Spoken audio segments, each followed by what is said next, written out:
du Père, du Fils et du Saint-Esprit. Amen. Amen.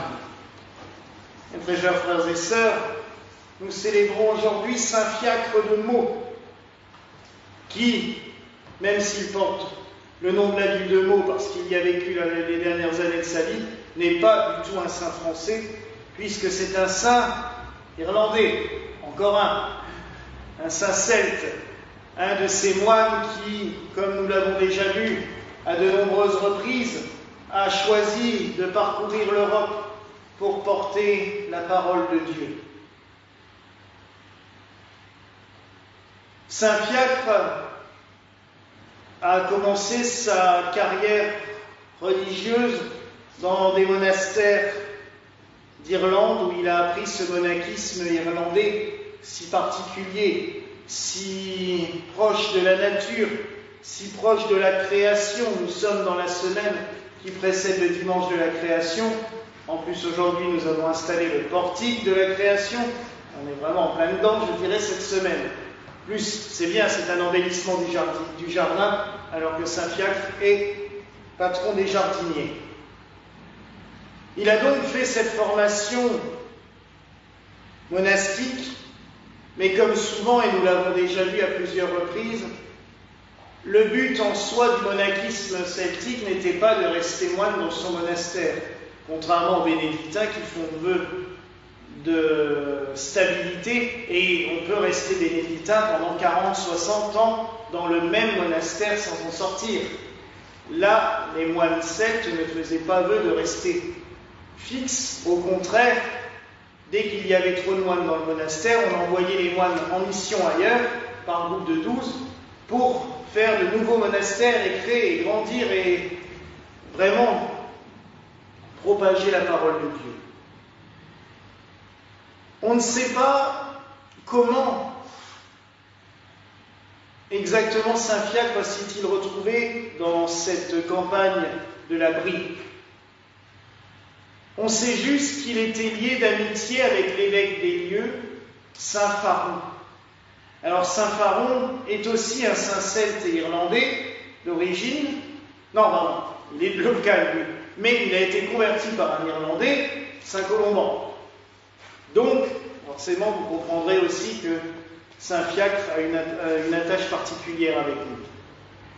En effet, Colomban, quelques années auparavant, vers 610 à peu près, entre 605 et 610, est passé par la Brie, et dans une famille, il a converti un frère et une sœur, Faron et Phare. Sainte Phare a créé une abbaye qui existe toujours, dont les ruines existent toujours, qui s'appelle Faroutier, le monastère de Phare, c'est logique, au moins on n'a pas cherché compliqué. Et Faron a créé un monastère, mais en même temps est devenu évêque de la ville de Meaux. Fiacre, lui, est donc moine, mais aussi évêque. C'est d'ailleurs pour cela que la messe d'aujourd'hui nous parle du grand pontife, aimé par Dieu, du grand pontife qui a su plaire au Seigneur. Parce qu'il y avait une tradition aussi dans les pays celtes, c'était qu'on ordonnait des évêques, qu'on appelle girovagues, mais je n'aime pas ce nom. Maintenant on dirait episcopi vagantes, ce qui n'est pas beaucoup mieux, parce que c'est des évêques errants. En fait, c'était des évêques qui allaient de monastère en monastère pour procéder aux ordinations, pour procéder aux bénédictions qu'il y avait à faire et que le père abbé ne pouvait pas célébrer. Des fois, ils avaient même mission d'aller de ville en ville ou de région en région, de catéchiser, d'évangéliser et voire de créer des nouveaux diocèses ou des nouvelles abbayes. Fiacre arrive à Meaux, il rencontre Saint Faron, et Faron lui donne des terres à proximité de Meaux qu'on appelle le Breuil. Ces terres, très vite, vont se retrouver un petit peu trop petites, car Fiacre rassemble beaucoup de disciples, il y a beaucoup de fidèles qui se mettent autour de lui. Et il retourne voir Pharaon, et Pharaon lui dit « Ok, je veux bien te donner plus de terre, mais je ne te donnerai en terre que ce que tu seras capable de défricher en une seule journée. » Fiacre a défriché dans une journée des hectares de terre. D'après la légende, les arbres s'abattaient tout seuls quand il arrivait devant. Ce qui fait que, résultat des courses, Pharaon s'est un petit peu fait avoir, et le monastère de Saint-Fiacre est devenu un des plus grands domaines religieux de l'époque. C'est une des raisons qui fait que Saint-Fiacre est devenu le patron des jardiniers, et que pour lequel on représente souvent avec sa bêche qui s'appelle dans les mains. Il n'y a pas que ça. En bon moine celte et en bon descendant des druides, car il ne faut pas oublier qu'en Irlande, le druidisme et le monachisme étaient très proches, surtout à l'époque, il connaissait merveilleusement les plantes aromatiques. Et il soignait énormément de malades. D'ailleurs, il avait même créé un hôpital, ce qui a fait aussi la réputation de Saint-Fiacre comme un thaumaturge, un guérisseur. Enfin, il y a une légende sur Saint-Fiacre qui est assez drôle. Est-ce vrai ou n'est-ce pas vrai? Une femme fréquentait son monastère et y allait régulièrement. Or, un jour, elle s'est mise à colporter toutes sortes de ragots sur Fiacre, et notamment elle est allée colporter des ragots auprès de Pharaon, l'évêque. Pharaon, sur le coup, l'a cru. Il est venu au monastère, il a fait son enquête, il s'est bien rendu compte que tout cela était totalement faux. Et la légende veut que ce soit à partir de ce jour-là que les femmes n'aient plus eu le droit d'entrer dans la culture monastique des monastères d'hommes. Une pieuse légende sans aucun doute, parce qu'on sait déjà que Saint Benoît, dans sa règle 200 ans avant, interdisait aux femmes l'accès au monastère d'hommes et vice-versa. Mais, enfin 150 ans avant, on va dire. Mais la légende est mignonne, elle est jolie. Saint-Fiacre est donc mort vers le milieu du 7e siècle, et très vite, son culte est devenu assez énorme.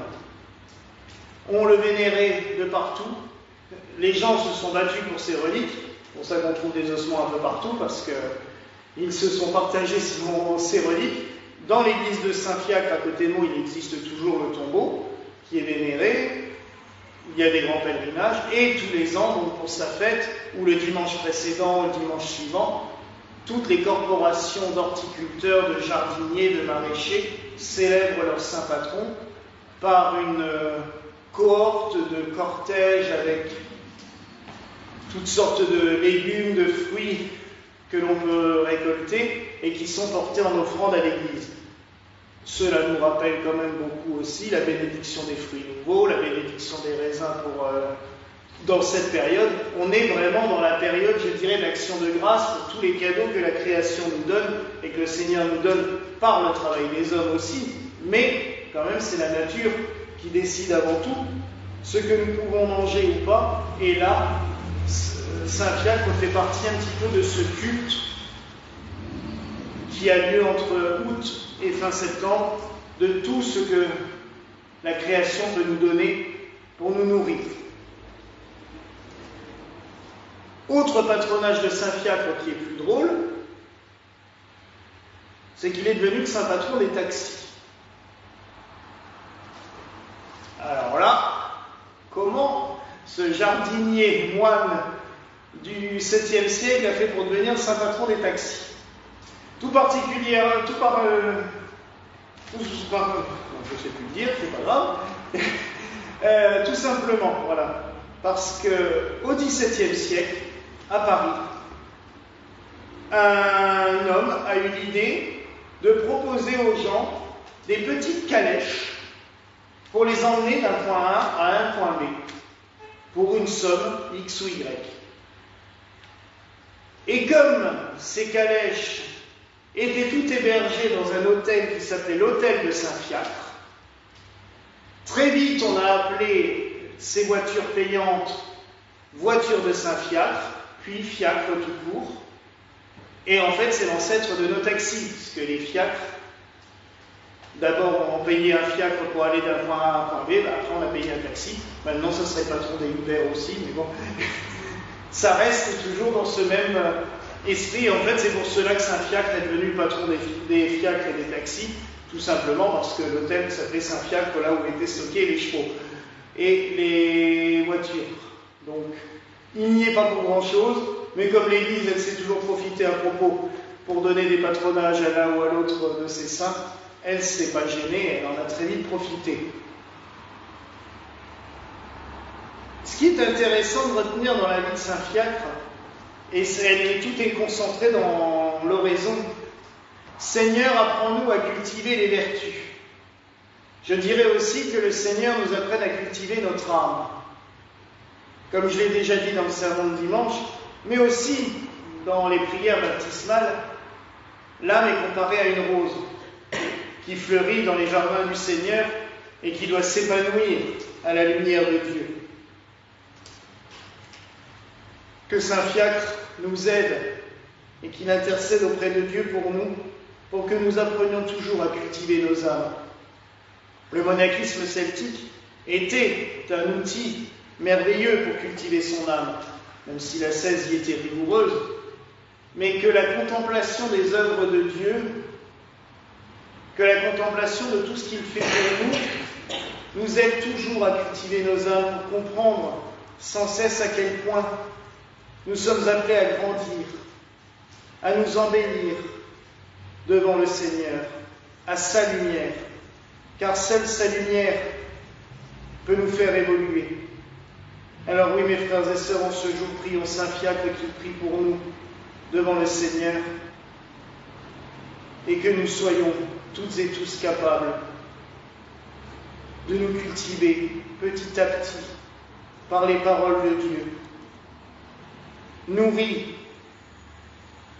par son pain vivant, par l'Eucharistie, arrosés par son précieux sang, pour que nous grandissions toujours en sa présence. Voilà la grâce que je nous souhaite au nom du Père, du Fils et du Saint-Esprit. Amen. Amen.